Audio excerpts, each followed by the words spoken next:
बामन भगवान को देखा राजा बलि ने, बड़ा सुंदर स्वरूप, 52 अंगुल के हैं माथा, टमाटर जैसे गाल है, बिंबा फल जैसे रोष्ट है, मृग जैसी नेत्र है। टमाटर जैसे गाल हमारे ब्रज में माताएं कहती हैं, बड़ो सुंदर बालक है, बिल्कुल बटुआ से मोह है। राजा बलि की दूर से दृष्टि गई, देखा कि आज तो ऐसे लगता है मेरी यज्ञ मंडप में स्वयं मेरी यज्ञ का फल, तपस्या का फल स्वयं आया हो, साक्षात सूर्य नारायण पधारे हों। शुक्राचार्य जी ने देखा, राजन अगर सूर्य नहीं तो चंद्रमा तो बस है। बामन भगवान जैसे पास में पहुंचे, राजा बलि ने खड़े होकर के प्रणाम किया है, स्वागत किया है कि स्वागतम ते नमस्तुभ्यं ब्रह्मं किं करवाम ते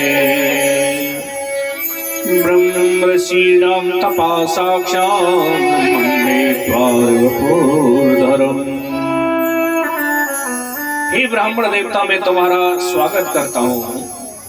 मैं धन्य हो गया, कृतज्ञ हो गया, आप मेरी यज्ञ मंडप में पधारे, क्योंकि जिनके ग्रह पावन भई संत पधारे आए, जिनका घर पवित्र हो जाता है, धन्य हो जाता है, जहाँ पर यदा कदा संत ब्राह्मणों का आगमन हो जाए। कि जागर साधु न पूजिए, हर की सेवा नाय, घर मरघट सार के और होत बसे तिनमा। जिस घर में मेरी बरभक्त और संत ब्राह्मणों का आगमन नहीं हो, यदा कदा समय समय पर हव कब की ध्वनि नहीं निकलती हो। हव कब जानते हो? हवन यज्ञ नहीं होता हो, पितृयों के लिए तर्पण नहीं दिया जाता हो। और देखो, पितृयों को यदि हम जल नहीं देते तो पितृ क्या करते हैं पता है? हमारा रक्तपान करते खूब भी थे।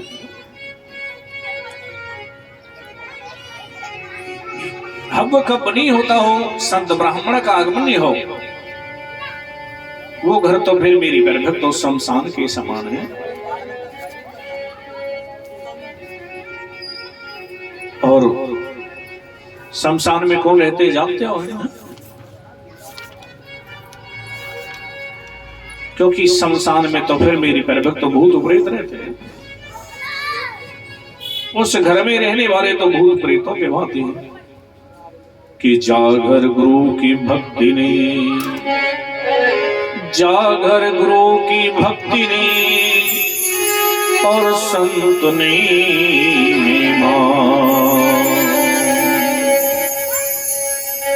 ताघर जमड़े राखिया, जीवित वहे मसान। देखो, कोई माता बहन जाकर के इन बच्चों को थोड़ा रोक दे।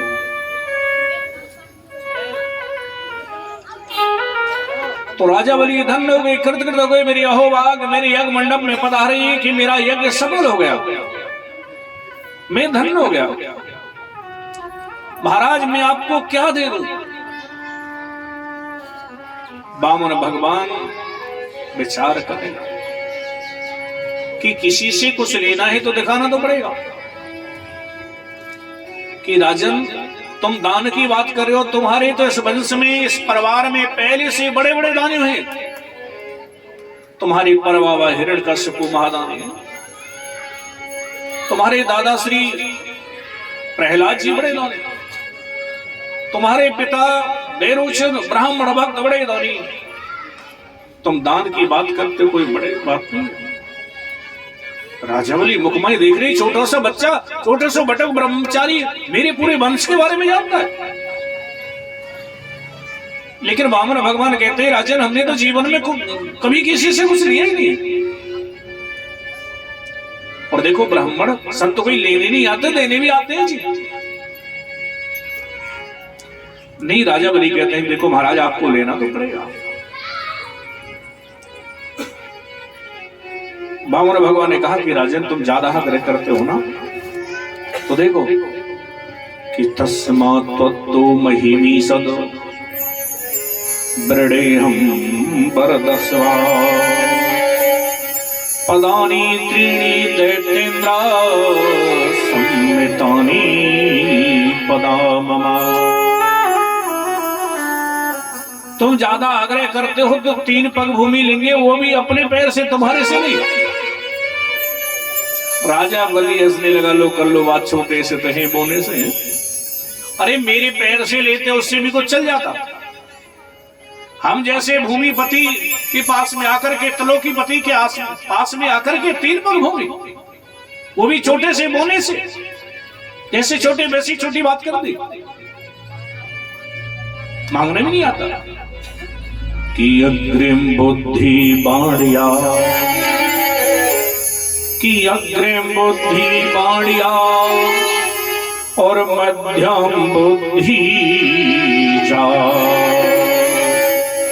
तर्क बुद्धि तुरकुड़ा बामन चौपट पा।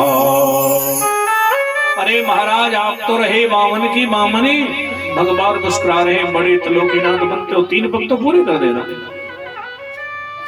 राजा बलि ने कहा कि ठीक है महाराज, जहां से आपको अच्छा लगे ले। बामन भगवान ने कहा कि राजन देना भी नहीं जानते, पहले संकल्प करो, हाथ में जल लो और उस जल को हमारे हाथ में दो, संकल्प लेकर के। राजा बलि कहते हैं महाराज इतने से बलिदान के लिए क्या संकल्प करना। बामन भगवान कहते हैं बिना संकल्प के हम मिलेंगे, क्योंकि हम तीर्थों में जाते हैं ना, आपने देखा होगा वहां बड़े बड़े पंडित बन जाते हैं, बड़े दयालु होते हैं। कहते हैं संकल्प करवा लो, तुम्हारे पास में ना आए तो कोई बात नहीं, बाद में भेजते रहना। और जब तक संकल्प पूरा ना हुए, जब तक नींद नहीं आने वाली जी। प्रेम से बोलो राधे राधे। शुक्राचार्य जी समझ गए ब्राह्मण का बच्चा संकल्प पे इतना जोर क्यों दे रहा है। अपनी द्रव्य दृष्टि से देखा कि ऐसा वैरोचने साक्षात भगवान विष्णु रब्बया, कस्य पाद तेर्जा को देवानां कार साधका। कि राजन ना ये बामन है ना ये त्रिपन है, ये तो साक्षात विष्णु है, और तुमसे तुम्हारी त्रिलोकी ले जाकर के इंद्र को दे देंगे, इसलिए मना कर दो। लेकिन राजा बलि कहते गुरु जी अब तो कुछ भी हो जाए, मैं वचन देकर के पीछे नहीं हटूंगा। शुक्राचार्य जी कहते मना कर दो कि मैंने कोई बात ही नहीं की, दान की कोई बात नहीं। नहीं महाराज अब तो मेरी बात होगी, आप मुझे झूठ बोलने के लिए प्रेरित कर रहे हो। आप ही कहते हैं कि असत्य से बड़ा कोई पाप नहीं है, असत्यात्पराध। शुक्राचार्य जी कहते हैं राजन कुछ परिस्थिति ऐसी होती है जहां पर झूठ बोलने में पाप नहीं लगता है। कि स्त्री सुंदरम विभाई चे वृथर्ते प्राण संकटे, गौ ब्राह्मण ते हिंसायां सायोजुप्सितम स्त्रीषु। क्योंकि माताओं से कोई बात छिपानी पड़ जाए, यानी अपनी पत्नी को कोई गंभीर बात बता दी और बता करके ये कह दिया किसी से कहना मत, समझो 100% गलती कर दी। क्योंकि इनका हृदय बड़ा कोमल होता है जी, गंभीर बात को अपने अंदर छिपा ही नहीं सकती। यानी अपनी पत्नी को कोई गंभीर बात बता दी और कह दिया किसी से मत कहना, फिर रात भर नींद नहीं आएगी, सोचे हे भगवान मेरे मुख से नहीं निकल जाए, हे भगवान के मेरे मुख से निकल जाए। अगले दिन गई कथा भागवत सत्संग में, कही बाजार में कोई संग की सहेली मिल गई ना, खोद खोद कर पूछ ली आज बहन तू बच्चे छिपा रही है। नहीं कुछ नहीं। अच्छा आज तक तेरी कोई बात बताई है मैंने? तो हो सकता है इस बात को भी बता दे कि बहन तुझे बता रही हूं, तू किसी से कहना मत। अब दूसरी तीसरी से कहेगी, तीसरी चौथी से कहेगी, चौथी पांचवी से करड़े करड़े बंजना, पूरे ब्रजवासन में बात घूम जाएगी। क्योंकि इनको श्राप लगा है। जब महाभारत का युद्ध समाप्त हो गया, युधिष्ठिर जी राजा बन गए, श्राद्ध पक्ष आया है, क्योंकि कौरव उनके ताऊ के लड़के हैं, सबके नाम से पिंडदान कर रहे हैं, तर्पण कर रहे हैं, नाम ले ले करके, गोत्र बोल बोल करके। माता कुंती आई है कि बेटा कर्ण के नाम से भी पिंडदान कर। लेकिन युधिष्ठिर जी ने कहा कि माता जी हमारी जाति का नहीं, बरादरी का नहीं, भाई नहीं, बंधु नहीं, सगा नहीं, समझे उसके नाम से पिंडदान।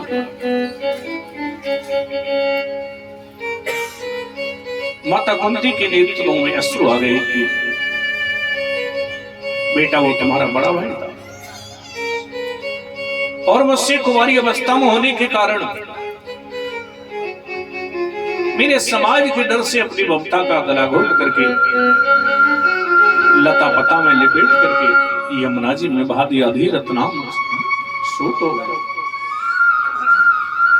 कुंती कर्ण राधे हो गया। युधिष्ठिर जी कहते मां हम उनके चरणों की तरफ देखते सोचते माता कुंती से किस यदि तुम पहले बता देती तो हम 5 भाई उनके चरणों में बैठ करके ये ताज ये मुकुट उनके सिर पर रख करके हम 5 भाई उनकी सेवा कर दे, क्योंकि मैं श्राप देता हूं आज के बाद ऐसी गंभीर बात को कोई माता छिपा नहीं सकती है, क्योंकि इनको श्राप लगा है। इसलिए माताओं से भी मेरी गर्भ तो अगर बात छिपानी होए, झूठ बोलना पड़ जाए तो पाप नहीं लगता है, क्योंकि ये अपनी सहेली बताएंगी, सहेली दूसरी सहेली करड़े करड़े जतन जना, क्योंकि मेहमान देख करके मान और सम्मान बदल जाते हैं। घर में जैसा मेहमान होता है उसी प्रकार सत्कार होता है जी। मेहमान देख करके मान और सम्मान बदल जाते हैं। चढ़ावा कम हो तो आशीष और वरदान बदल जाते हैं। चढ़ावा कम हो तो आशीष और वरदान बदल जाते हैं। कहीं गई मंदिर में मिठाई के डिब्बा पे कोई अच्छा सा नोट रख करके दे दियो भोग लगाने के लिए, तो गोसाई जी खूब प्रसाद देंगे, आशीर्वाद देंगे। किसी बड़े मठ में गए और नहीं तो भीड़ में जल्दी कहेंगे जल्दी दर्शन करो निकल लो। मेहमान देख करके मान और सम्मान बदल जाते हैं। चढ़ावा कम हो तो आशीष और वरदान बदल जाते हैं। और समय पर मनोकामना पूरी नहीं हो तो भक्तों की भक्ति और मंदिर में भगवान बदल जाते हैं। भक्तों की भक्ति और मंदिर में भगवान बदल जाते हैं। क्योंकि जैसे किसी ज्योतिषी ने, किसी पंडित जी ने बता दिया कि 21 दिन काली मैया पर जो चला रहे हैं, अब काली मंदिर जा रहे हैं, वहां मनोकामना पूरी न हुई, 15-16 दिन पूरे भाई काम बनाना। दूसरा छोड़ दियो, किसी ने बता दिया कि साईं बाबा पे जाओ, फिर खाटू श्याम पे जाओ, तो मंदिर छोड़ दियो। भक्तों की भक्ति और मंदिर में भगवान बदल जाते हैं। क्योंकि मिलाड़ बट का दौर है, सावहा में हाँ मिला दिया करो। संबंध लंबे समय तक टिकेंगे, लेकिन हर दोस्त को अपनी राज मत बताया करो, क्योंकि सुना है दोस्तों के भी फिर दोस्त होते हैं, दोस्तों के भी फिर दोस्त होते हैं। कि स्त्री सु नरम विवाहे छे, विवाह के समय कि थोड़ी लड़की की या लड़के की थोड़ी प्रशंसा करनी पड़ जाए, क्योंकि आपके उस झूठ से किसी का घर बसता है तो पाप नहीं लगता है। किसी के घर को तोड़ने के लिए, मेरी पर तो झूठ मत बोलो, जोड़ने के लिए अगर झूठ बोलना पड़ जाए तो पाप नहीं लगता है। स्त्री सुंदर विवाही छे, ब्रतरते प्राण संकट, किसी के प्राण संकट में उनको बचाने के लिए अगर झूठ बोलना पड़ जाए। गौ ब्राह्मण तो हिंसा है, गौ की, ब्राह्मण की, संत की, साधु की, अबला की, देश की रक्षा के लिए अगर झूठ बोलना पड़ जाए तो पाप नहीं लगता है। जिसकी नौकरी जारी हो एक झूठ से अगर बच जाती है तो पाप नहीं लगता है। जिसका संपूर्ण धन नष्ट होने वाला है एक झूठ से बच जाता है तो पाप नहीं लगता है। इसलिए राजन मना कर दो। लेकिन राजा बलि ने कहा कि गुरु जी कुछ भी हो जाए वचन दे करके पीछे नहीं दूंगा। बामन भगवान कहते हैं राजन देना हो तो दो, नहीं आगे चलते हैं। अब राजा बलि जल लेकर के आए, संकल्प करना चाहते हैं, क्योंकि जब तक हाथ में जल नहीं आए तो संकल्प कैसे हो। शुक्राचार्य जी की शिष्यों में इतनी आसक्ति उस जल के पात्र में आकर के बैठ गए, ना तो जल निकलेगा ना चेला लुटेगा। बामन भगवान समझ गए, बामन भगवान ने आसन से कुशा निकाली है और जैसे उस जल के पात्र में डाली है। आपने देखा होगा मंदिर में जैसे पंडित जी ज्यादातर है चरणामृत, हमारे ब्रज में तो कहते गंगा सागर, ऐसा पात्र बामन भगवान ने कोसा निकाल करके जैसे बा में डाली, शुक्राचार्य जी की एक आंख में जाकर के लगी है, आंख फूट गई। एक आंख को लेकर के चले गए कि लेते कोई देते कोई, लेते कोई देते कोई, शुक्र ने वृथा में कोई, शुक्र के वृथा में कोई, लेते कोई देते कोई, लेते कोई देते कोई, शुक्र ने वृथा में कोई, शुक्र वृथा में कोई। इसलिए दान देने वाले को कभी रोकना नहीं चाहिए, हाथ नहीं पकड़ना चाहिए, उकसाना चाहिए, भैया जो तुम्हारी श्रद्धा है तो दो है। क्योंकि एक कहावत है कि पुण्य की जड़ सदा हरी। अगर उसका हाथ पकड़ के रोकते अरे स्त्री क्या जरूरत है, कम कर रहा है, तो केवल पाप लाता है और आपकी वजह से वो कुछ बढ़कर के दे रहे हैं तो उसका कुछ प्रतिशत पुण्य आपके खाते में हो जाएगा। शुक्राचार्य जी की एक आंख फूट गई, चले गए, क्योंकि परमात्मा कहते हैं सब दृष्टि से देखो, क्योंकि जिसकी दृष्टि में दोष होता है परमात्मा उसकी दृष्टि हटा देते हैं। अब राजा बलि ने संकल्प लिया है कि ब्राह्मण रूपाय वामनाय इमाम त्रीणि पदानि पृथ्वी माम प्रददे, कि महाराज अब तो नाप लो। वामन भगवान ने कहा कि पहले प्रणाम करो। राजा बलि ने जैसे प्रणाम किया है तो वामन भगवान अरबों किलोमीटर के लंबे छोड़े कि पृथ्वी नापी एक में और दूजे में आपका, तीसरा पग अब किधर धरो सब असुर भये निराश।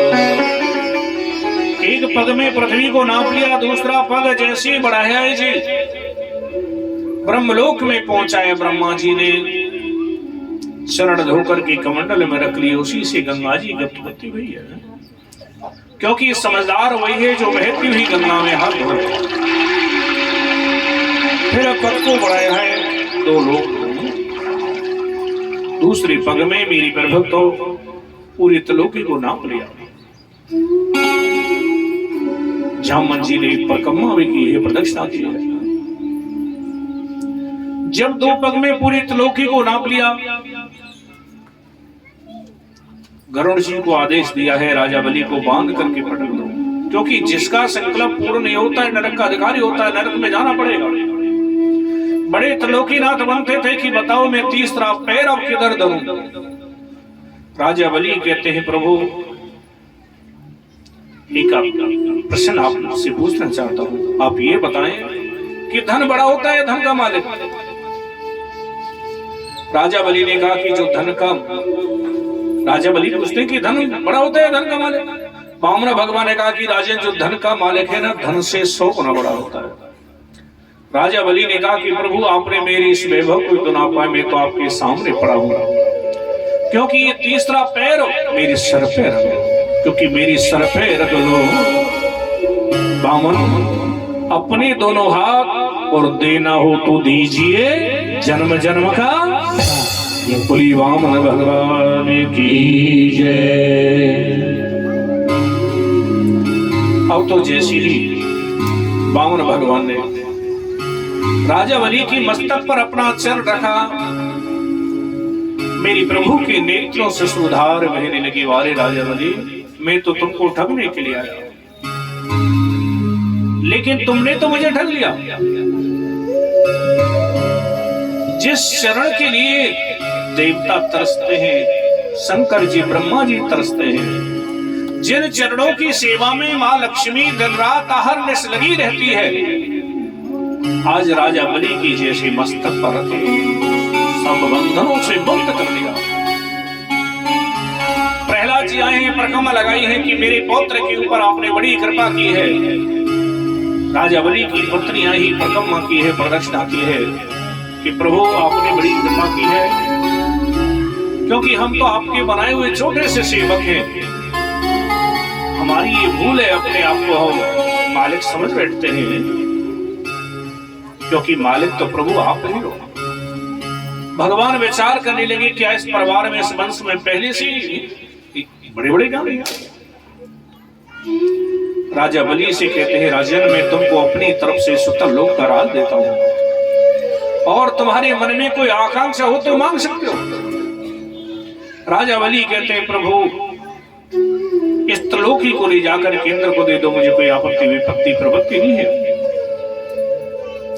और आपने जब मुझे सुतर लोक का राज दे दिया है और देना ही चाहते हो, तो एक ही बार चाहता हूं कि जब भी मैं महल से निकलूं, द्वारे पर आपका दर्शन किया करूं। भगवान ने कहा कि इसका मतलब तो हम तुम्हारी चपरासी हो जाएं कि प्रभु ये मैंने कब कहा। भगवान ने कहा कि इसका सीधा मतलब यही है, अरे ना जाने कब तुम महल से निकलोगे, कब द्वारे पर मेरा दर्शन करोगे। अब तो मुझे चौकीदार बन करके रहना पड़ेगा, द्वारपाल बन करके, आई कमान सावधान। लेकिन मेरे प्रभु अपने भक्तों के लिए पहरेदार भी बन जाते हैं, क्योंकि सारे नियम तोड़ देते हैं भक्तों के लिए। क्योंकि भगवान कहते हैं कि भक्तों की जीत में ही मेरी जीत है, भक्तों की हार में ही मेरी हार है। कि प्रबल प्रेम के पाले पढ़कर प्रभु को नियम